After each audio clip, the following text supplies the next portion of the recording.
Morning to everyone. और आज ये लेक्चर नंबर 5 स्टार्ट करने से पहले जो आपको टेस्ट दिया था उसके आप आंसर चेक कर सकते हैं। इसमें कुछ सेंटेंस दिए थे आपको 1 to 5, तो इन 1 to 5 के क्या क्या आंसर थे आप अपने प्रोग्रेस चेक कर सकते हैं। जैसे कि यहाँ पे पहला सेंटेंस था, वह उदास क्यों हो रहा है। वह उदास क्यों हो रहा है, तो इसका मैं बोल के बता देता हूँ। वैसे आप देख लीजिए, इसका आंसर बनेगा why is he getting sad. ये उसका आंसर है। Why why is is he getting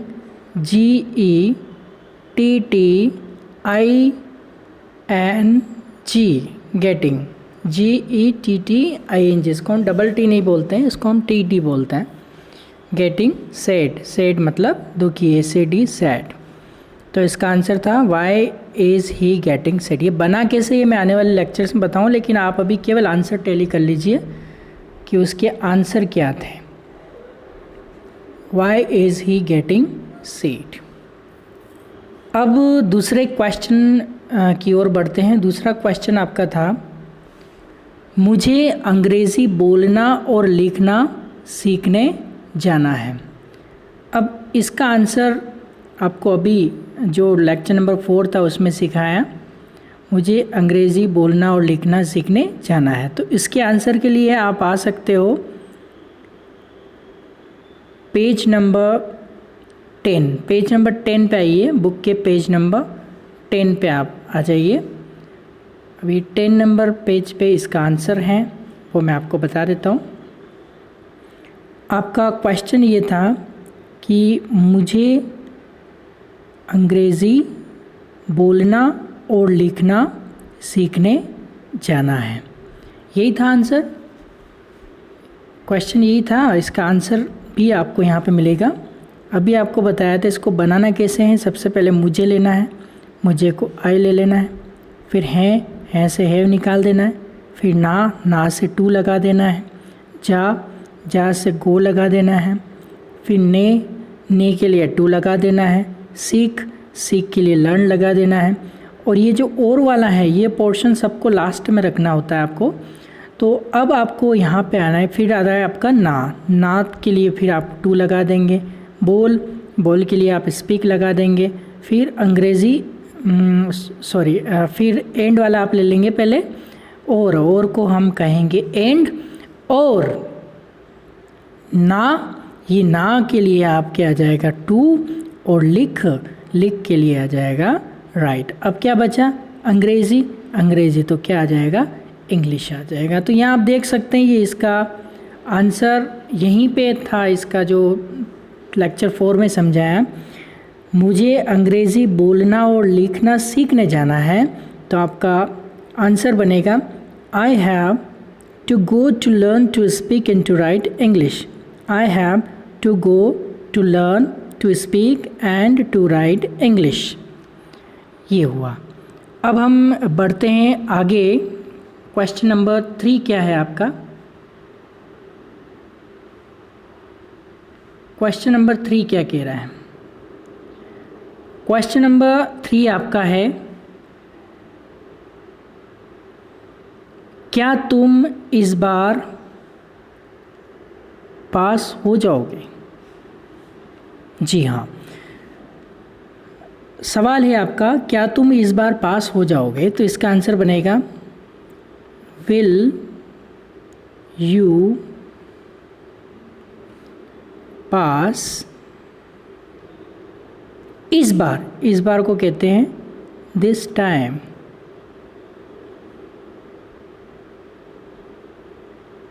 और पीछे क्वेश्चन मार्क लगाना है क्योंकि क्वेश्चन पूछ रहा है। तो आंसर क्या बनेगा, will you pass this time. क्या आप या क्या तुम इस बार पास हो जाओगे। ओके, चलिए अब आगे नेक्स्ट अगला क्वेश्चन लेते हैं। अगला क्वेश्चन क्या है? अगला क्वेश्चन है आपका, मुझे इंटरव्यू में सेलेक्ट होना है। मुझे इंटरव्यू में सेलेक्ट होना है। सबसे पहले मुझे के लिए क्या ले आएंगे आप? आई। फिर आपको पता है कोई भी ट्रांसलेशन करना है सेंटेंस के, आप पीछे जाओ। हैं से अभी आप हैव निकाल लो, बाद में कैसे आया मैं आपको समझा दूंगा। ये आपका हो गया हैव। फिर ना के लिए क्या लगाएंगे? टू। सेलेक्ट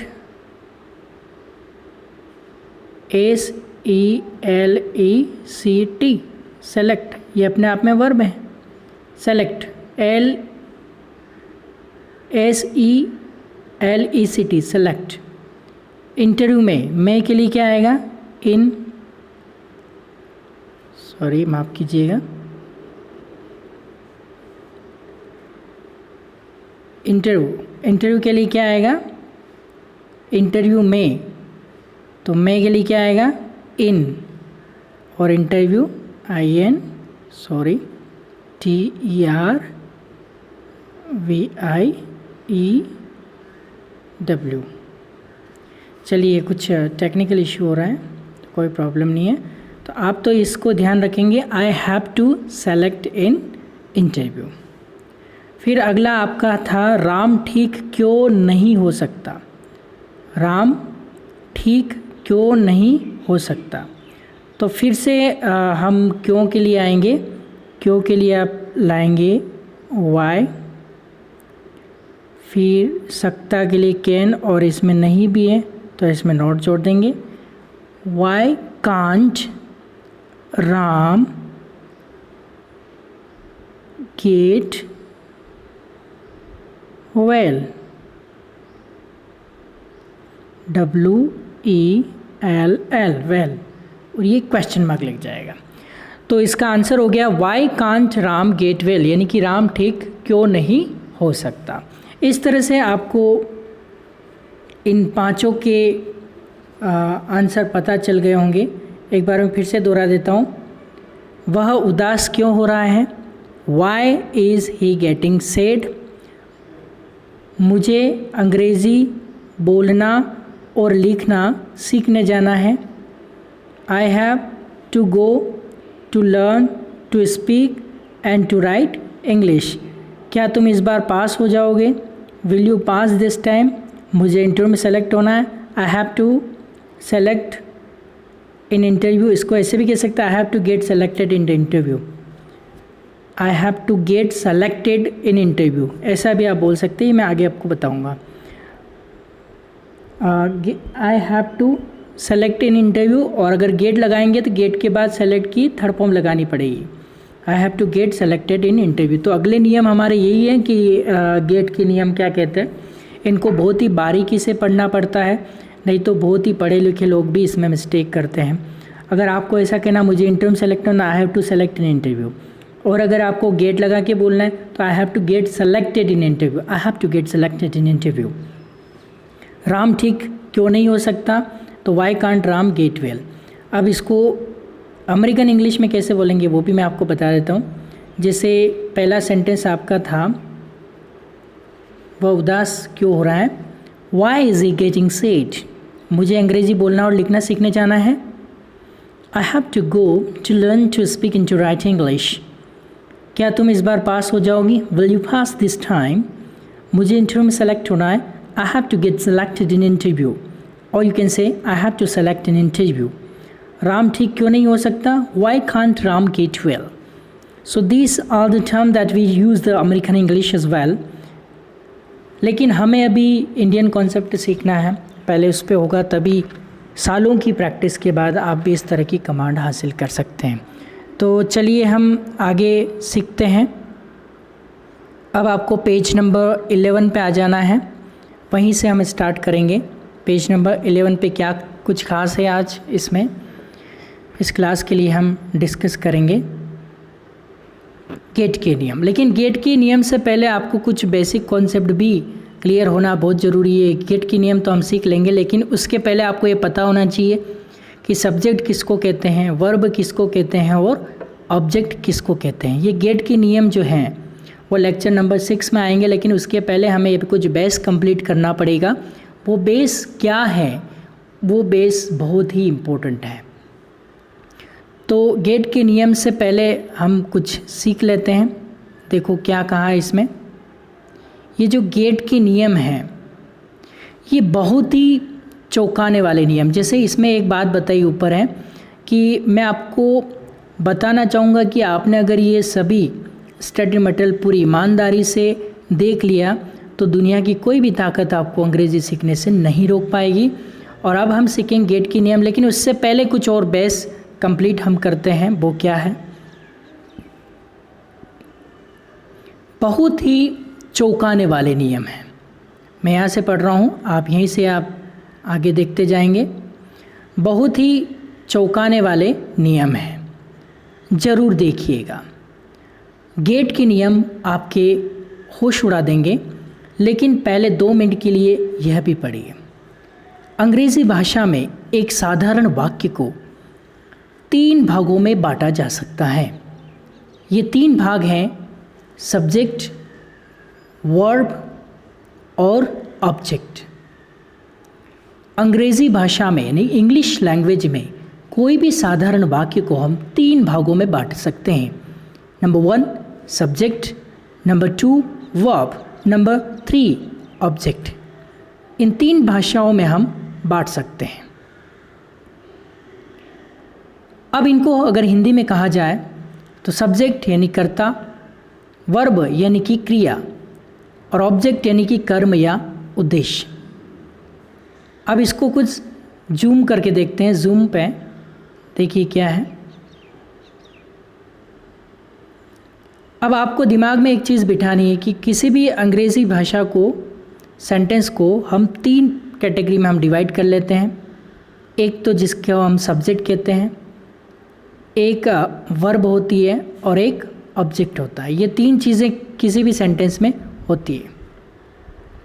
सब्जेक्ट को हिंदी में कह सकते हैं कर्ता, वर्ब को हिंदी में कह सकते हैं क्रिया या कोई भी काम, और ऑब्जेक्ट यानी कि कर्म या फिर विधेय या जिसे उद्देश्य भी हम कह सकते हैं। ये चीज़ आपको ध्यान रखनी है कि किसी भी सेंटेंस को 3 कैटेगरी में हम बांट सकते हैं, सब्जेक्ट, वर्ब और ऑब्जेक्ट, यानी कि कर्ता, क्रिया और कर्म या उद्देश्य। ये 3 भाग होते हैं। 3 भाग कौन कौन से होते हैं? सब्जेक्ट, वर्ब और ऑब्जेक्ट, यानी कि कर्ता, क्रिया और कर्म या उद्देश्य। ये क्या होते हैं आइए देखते हैं। सबसे पहले सब्जेक्ट, नंबर 1 जो है सबसे पहले सब्जेक्ट यानी कर्ता। किसी कार्य या क्रिया को करने वाला सब्जेक्ट यानी कर्ता कहलाता है। किसी कार्य या क्रिया को करने वाला सब्जेक्ट यानी कि क्या कहलाता है? कर्ता कहलाता है। वह जो किसी कार्य को करता है या वो जो किसी कार्य को करने की योग्यता रखता है, किसी क्रिया को करता है, उसे कर्ता यानी कि सब्जेक्ट कहते हैं। अब आपको कोई भी बड़ा सेंटेंस है, कितना भी बड़ा सेंटेंस है, और अगर आपको सब्जेक्ट उसमें फाइंड आउट करना है तो पूरे प्रश्न को आप पढ़ लीजिए और इस पर पूछिए कौन। जैसे मैं आपको एक एग्जांपल लेता हूँ। डॉक्टर के आने से पहले मरीज मर चुका था। ये 10th के बोर्ड की में एग्ज़ाम में जनरली आता रहता था। तो यहाँ पे 2 है, एक तो डॉक्टर हैं और एक मरीज हैं, लेकिन हमें तो सब्जेक्ट फाइंड आउट करना है। तो एक सिंपल बहुत ही ईजीएस्ट टेक्निक आपको बता रहा हूँ कि किसी भी वाक्य में सब्जेक्ट को कैसे निकाला जाता है। किसी भी वाक्य में अगर आपको सब्जेक्ट निकालना हो तो पहले उस पूरे सेंटेंस को आप जोर से पढ़िए और फिर उस पर पूछिए कौन या किसने। 90% सब्जेक्ट तो आपका कौन से निकल जाएगा और 10% किसने से निकलेगा। फॉर एग्ज़ाम्पल मैं आपको कुछ एग्जाम्पल देता हूँ जो इस बुक में नहीं है, मैं आपको ऑरली बता देता हूँ, आप ध्यान से सुनिए। जैसे एक सेंटेंस है, डॉक्टर के आने से पहले मरीज मर चुका था। कौन मर चुका था? मरीज। तो कौन करने पे वो आंसर आ गया।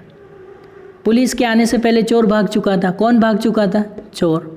तो कौन करने से सब्जेक्ट निकल आता है। 90% तो कौन सा आ जाएगा, और नहीं आता तो फिर किसने। इसके अलावा और कोई अलग टेक्निक यूज़ करने की आपको ज़रूरत ही नहीं है। जैसे राम ने रावण को मारा, किसने मारा, राम ने। तो कौन या किसने करने से ऑटोमेटिकली पूरे सेंटेंस को आप जोर से पढ़िए और उस पर प्रश्न कीजिए कि कौन या किसने, तो ऑटोमेटिकली सब्जेक्ट निकल के आपका फर्स्ट में आ जाएगा और फिर आप उससे सेंटेंस बनाने की शुरुआत करते हैं। तो वही सब्जेक्ट यानी कि जैसे आपने जो भी पढ़े हैं प्रोनाउन की टेबल में, I, we, you, they, he, she, it, Ram, Shyam, ये सब क्या है, ये सब्जेक्ट है। इनको हम सब्जेक्ट कहते हैं।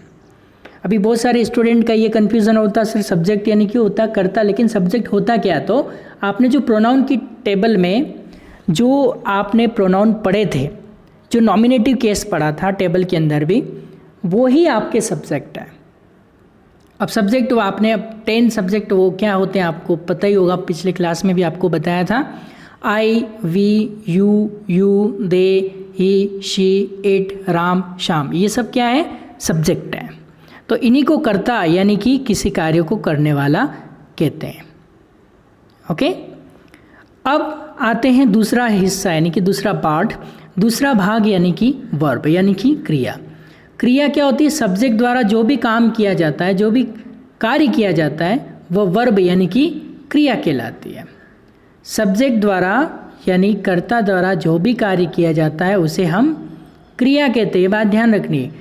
अब जो आपके सब्जेक्ट है, सब्जेक्ट कौन कौन से, I, we, you, they, he, she, it, Ram, Shyam, जिसमें आई, वी, यू, दे हम प्लूरल कैटेगरीज में लेते हैं ग्रामर के हिसाब से, और ही, शी, इट, राम, श्याम को हम सिंगुलर कैटेगरी में लेते हैं।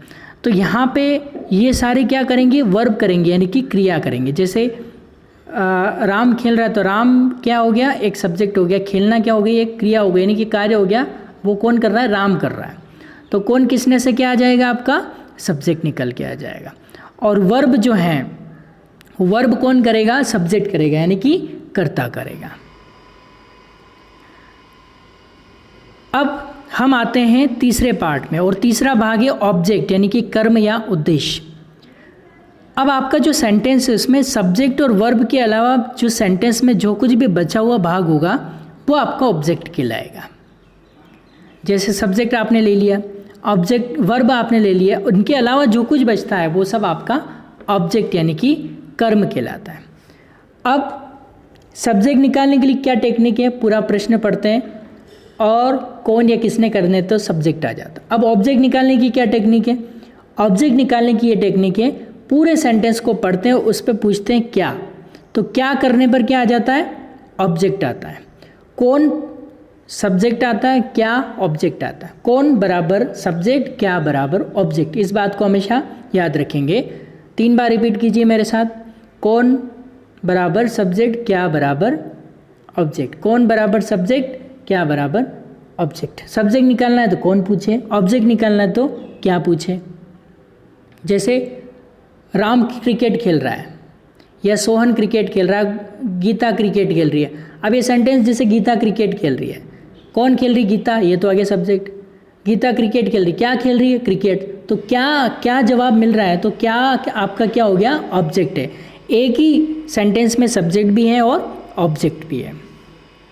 तो इसमें क्या लिखा है देखिए आप, तीसरा भाग यानी कर्म या क्रिया, सब्जेक्ट और वर्ब के अलावा वाक्य में बचा हुआ भाग ऑब्जेक्ट यानी कि कर्म या उद्देश्य कहलाता है। सब्जेक्ट और वर्ब के अलावा वाक्य में जो कुछ भी बच जाता है वह ऑब्जेक्ट यानी कि कर्म या उद्देश्य कहलाता है। जैसे अगर मैं कहूँ, यहाँ पे एक सेंटेंस दे रखा है, यहाँ पे एक सेंटेंस दे रखा है, राम क्रिकेट खेलता है। ध्यान से देखिए सेंटेंस को। अब इसमें कौन और क्या मैं करता हूँ तो आपको सब्जेक्ट और ऑब्जेक्ट कैसे निकालते हैं वो पता चल जाएगा। इसको आप पूरा पढ़िए, राम क्रिकेट खेलता है, कौन खेलता है, राम, तो राम तो क्या हो गया आपका, कौन से जवाब मिला तो सब्जेक्ट हो गया। राम क्रिकेट खेलता है, क्या खेलता है, क्रिकेट, क्या खेलता है, क्रिकेट, तो ये क्रिकेट आपका क्या हो गया, ऑब्जेक्ट हो गया। कौन का जवाब मिले तो सब्जेक्ट, और क्या का जवाब मिले तो ऑब्जेक्ट। और राम क्रिकेट खेलता है, ये खेलना क्या हो रही है, ये एक वर्ब हो रही है, यानी कि क्रिया हो रही है, कार्य हो रहा है। तो इस सेंटेंस में राम सब्जेक्ट है, क्रिकेट ऑब्जेक्ट है और खेलना ये वर्ब, खेल ये वर्ब है और ता ही ये टेंस की पहचान है, इसके अकॉर्डिंग सेंटेंस बनेगा। तो आपको सब्जेक्ट कैसे निकालना है, ऑब्जेक्ट कैसे निकालना है, वर्ब कैसे होती है ये आपको, तो इसकी इंग्लिश क्या बनी देखो। राम ये तो आपका क्या हो गया, सब्जेक्ट हो गया। ये प्ले क्या हो गई आपकी, वर्ब हो गई। और क्रिकेट क्या हो गया, ऑब्जेक्ट। आपको बताया कि सब्जेक्ट और वर्ब के अलावा जो कुछ बचता है ये बचा जैसे, तो ये क्या कहलाएगा, आपका ऑब्जेक्ट कहलाएगा। आई थिंक समझ में आ गया होगा आपको। तो क्या बना, राम प्लेस। ये बना कैसे, ये आपको बाद में बताएंगे, आपको टेंशन लेने की ज़रूरत नहीं है। अब इस वाक्य में फिर भी आप नेक्स्ट पेज पे आ जाइए, पेज नंबर 12 पे, 12 नंबर पेज पे आ जाना। देखो इसमें एक्सप्लेनेशन दे रखा है। अगर इस वाक्य में राम सब्जेक्ट है, प्लेज वर्ब है और क्रिकेट ऑब्जेक्ट है, तो अब इस वाक्य में क्या हुआ, सब्जेक्ट क्या है, राम, प्लेस क्या है, वर्ब है और क्रिकेट क्या है, ऑब्जेक्ट है। समझ में आ गया होगा आपको, सब्जेक्ट क्या होता है, वर्ब क्या होती है, ऑब्जेक्ट क्या होता है। सब्जेक्ट निकालना है तो कौन से, ऑब्जेक्ट निकालना है तो क्या से, और सब वर्ब जो होती है, सब्जेक्ट वर्ब के अलावा जो कुछ बचता है उसे हम ऑब्जेक्ट कहते हैं। आपका अगला टॉपिक जो है वर्ब यानी क्रिया का प्रकार है। और अंग्रेज़ी भाषा में वर्ब दो तरह की होती है, पहली मेन वर्ब और दूसरी हेल्पिंग वर्ब। आज के लेक्चर में आपने ये सीखा कि सब्जेक्ट क्या होता है, वर्ब का तो पूरा ये लेक्चर आएगा, नेक्स्ट वाला पूरा वर्ब के ऊपर ही है पूरा लेक्चर। और ऑब्जेक्ट क्या होता है ये आपने सीखा। कौन करेंगे तो सब्जेक्ट आ जाएगा, पूरा हिंदी का प्रश्न पढ़ेंगे कौन करेंगे तो सब्जेक्ट आएगा, हिंदी का प्रश्न पढ़ेंगे क्या करेंगे तो ऑब्जेक्ट निकल के आ जाएगा। ठीक है, तो अब यहाँ पे आपको जो अगला टॉपिक है हेल्पिंग वर्ब का, वो हम नेक्स्ट लेक्चर में लेंगे। तो इस लेक्चर के लिए इतना ही। और फिर भी अगर आपको कोई डाउट्स आता है तो ये नंबर आप अपने मोबाइल में सेव कर लीजिए और उस पर व्हाट्सएप ऑडियो भेज सकते हैं मुझे इंतज़ार रहेगा आपके सवालों का, आपके क्वेश्चन का। Okay, thank you so much for this lecture, God bless you.